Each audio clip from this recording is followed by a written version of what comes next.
Welcome back to another exciting video, and what we're talking about today are 5 amazing guitar players with amazingly bad tone.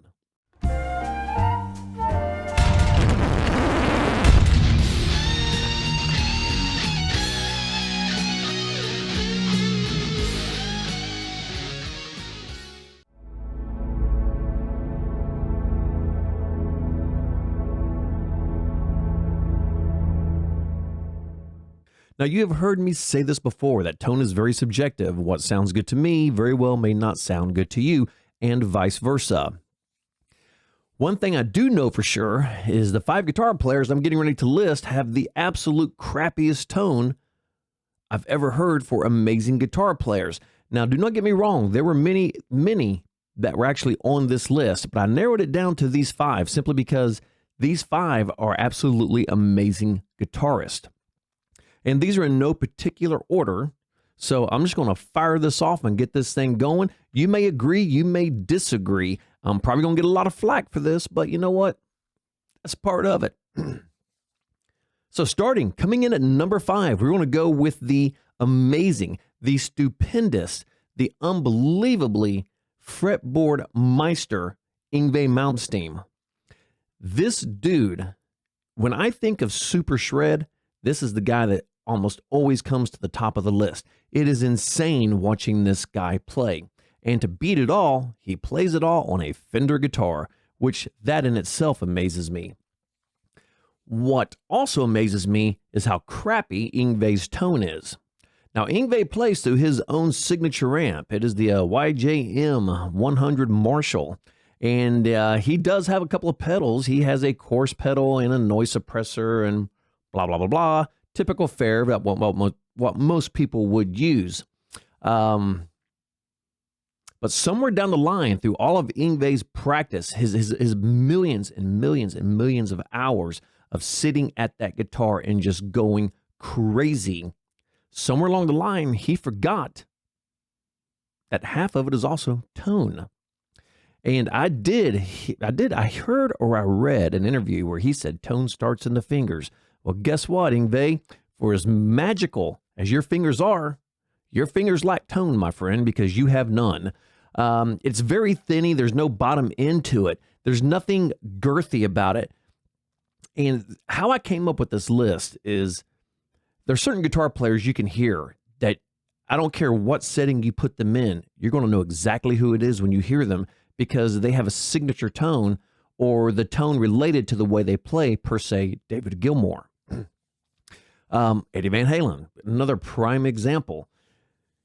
When I hear Yngwie, the only way I know it's Yngwie is by how he plays. But his tone by itself, if you took him out of the Yngwie setting and put him with anywhere else, you would not know who it is based on tone. And you would probably think the same thing. Well, great guitar player, but his tone sucks. He really needs to sit back and rethink this because Yngwie is a monster guitar player. And it bothers me that people who have such an amazing skill set and can hear music like we see colors, but for some reason, man, they just cannot hear tone. And Yngwie's tone is one of the absolute worst. So I've dropped him at number 5. And like I said, this is in no particular order. Moving on, yes, I keep all my notes on my computer. It just makes it very, very much very easier for me. Moving on. Now, boy, I'm going to get some heat from this one for sure. I love this guitar player. He is also a beast. And unless you've played a lot of his music, he's got a very obscure style of playing guitar, which I dig about him. And he was the guitarist on one of the biggest rock albums ever, which would be Appetite for Destruction. Yes, I'm talking about Slash. As much as I like Slash, we play a lot of their music. Slash's tone is shit. It is, it is just so tinny. It's not even funny. And there's no bottom end to his tone at all. It's like the bass is just turned off on his amp. Put him back into, some kind of 70s jam band, it would probably work better. But for the massive rock metal that these guys chug out, it just shocks me that Slash has such crappy tone. Now, Slash does use a very good amp. He uses a Silver Jubilee Marshall, and when that thing is keyed in right, it is absolutely brutal. Now, I'm going to say this again. Tone is subjective. I have played through a Silver Jubilee, and the tones I got out of it were absolutely brutal. But that's what I hear. Slash obviously hears something different. What he hears sucks. There's just no other way to say it. You know, it's just not a great tone. It's very MIDI sounding, and it has good cut, but it has no body, and there's no ambiance to it. There's no what's the word I'm looking for? There's no life to his tone.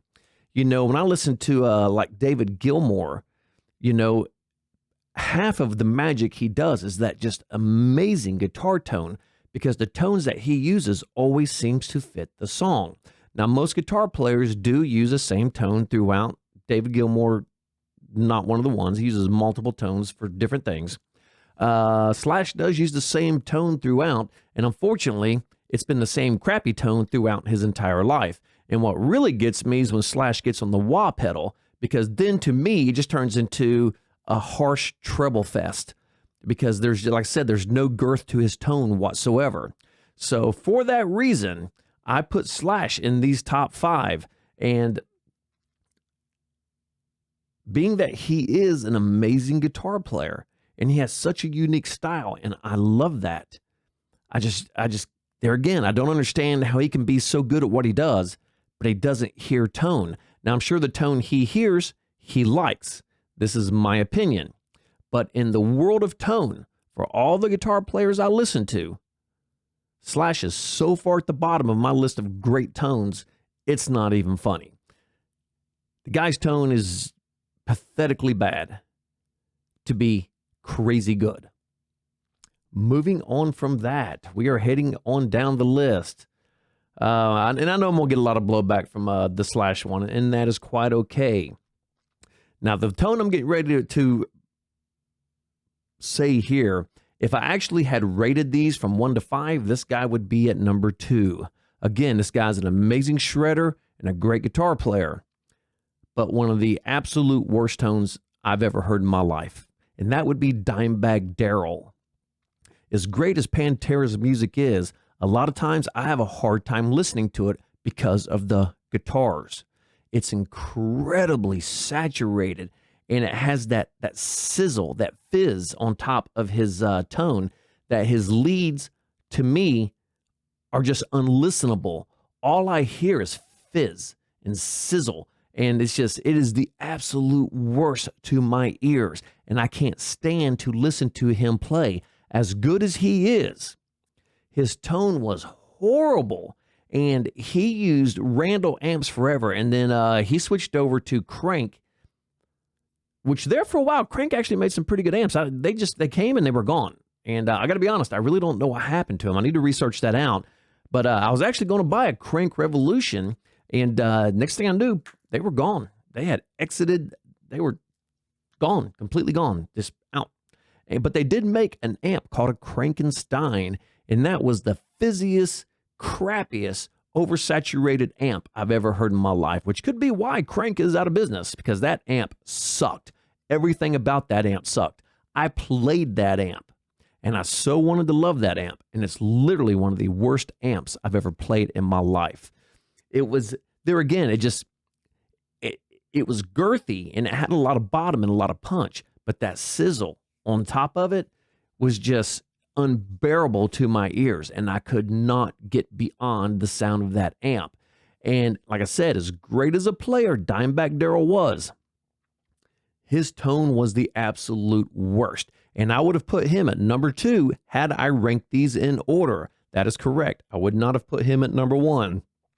God bless Dimebag Daryl, and I hope he's in guitar heaven shredding his brains out. But Dimebag, if you're up there, please pick a different amp, because the amps you use don't work.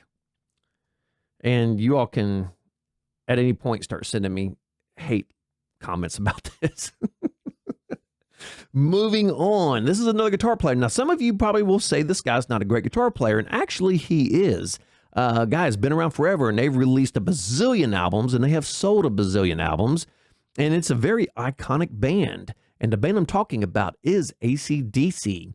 Now, I have heard so much flack about Angus Young and his guitar playing.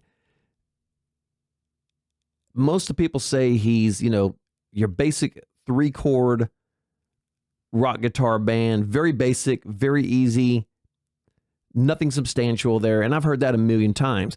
But if you really start and play a lot of Angus's music, some of the writing is actually pretty brilliant the way he does it. And the guy's actually a really good guitar player.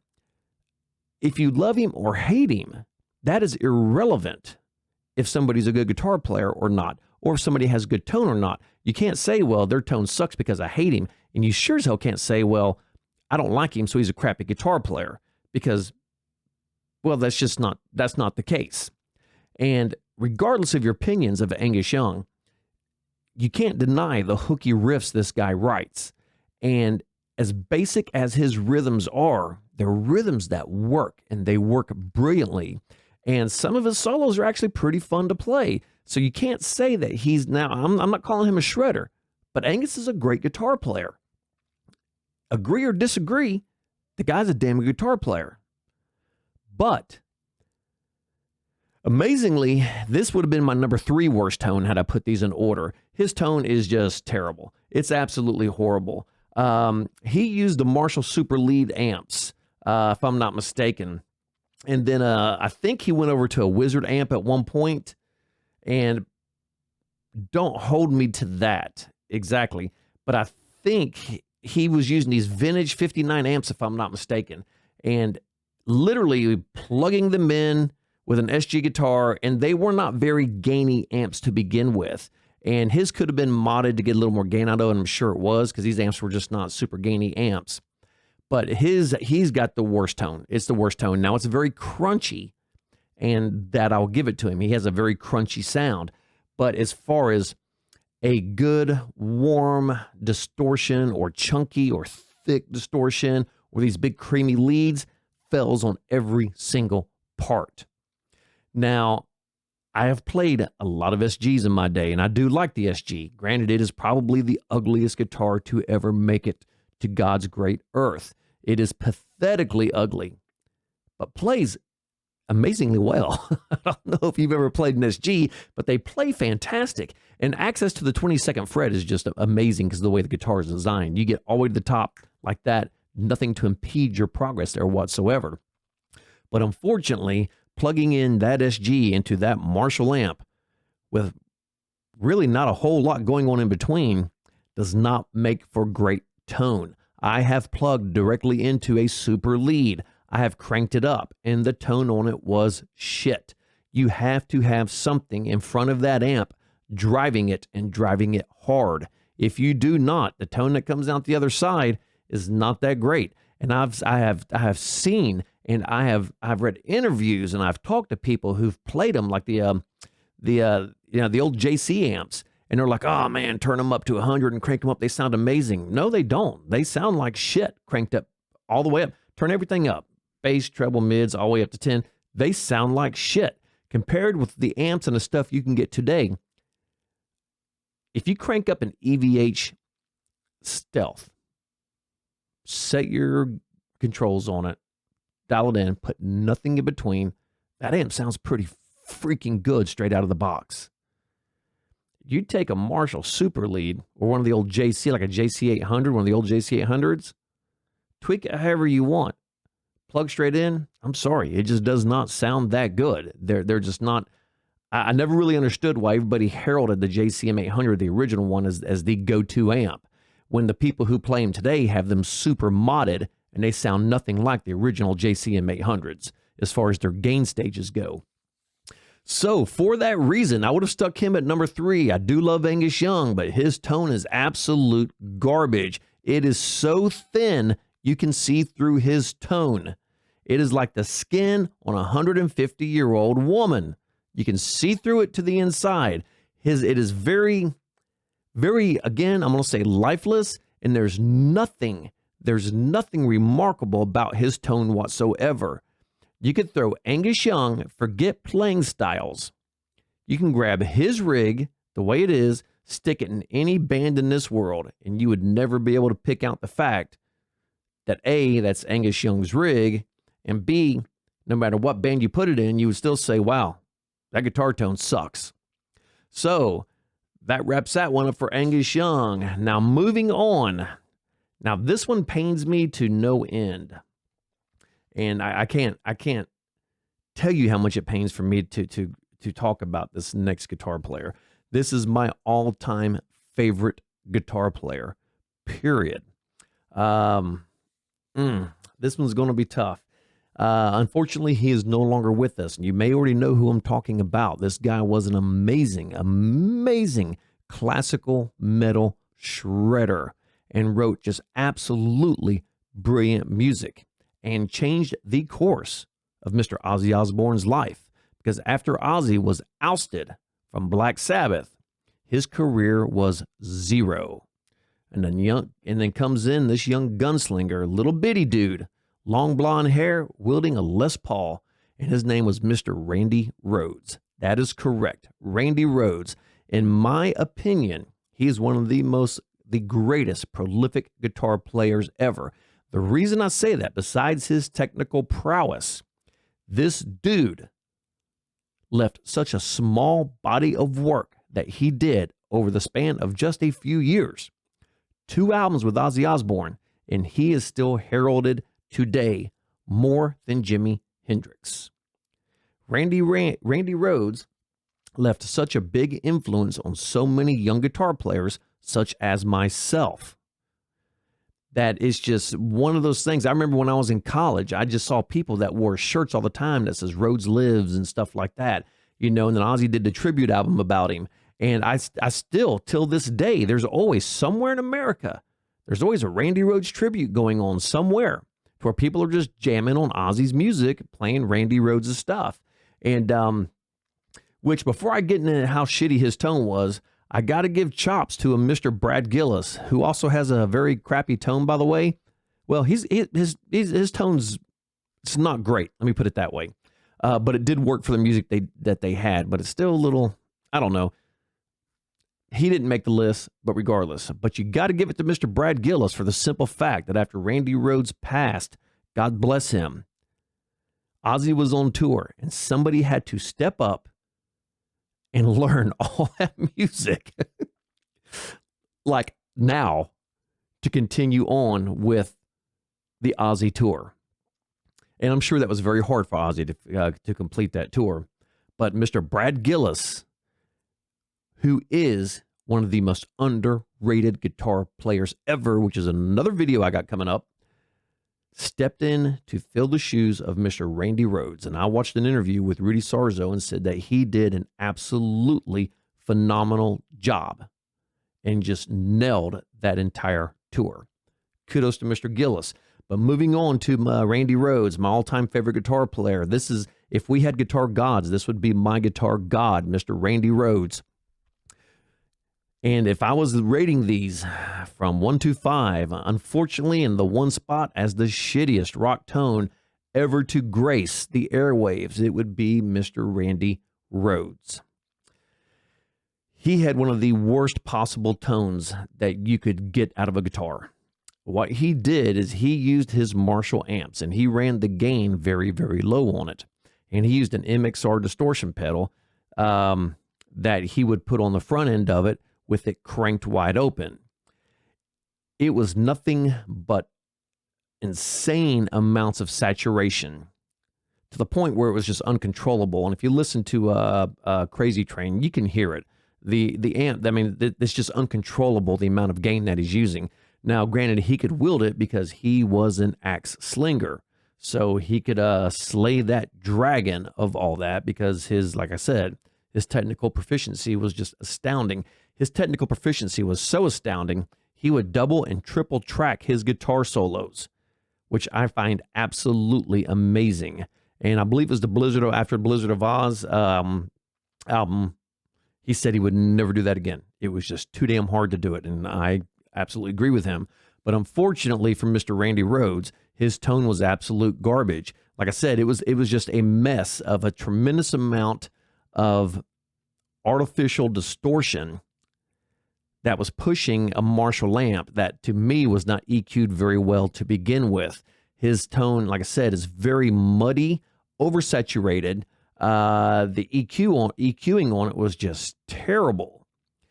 And it was almost hard to decipher some of his rhythm playing because there was so much mud going on in the amp at times.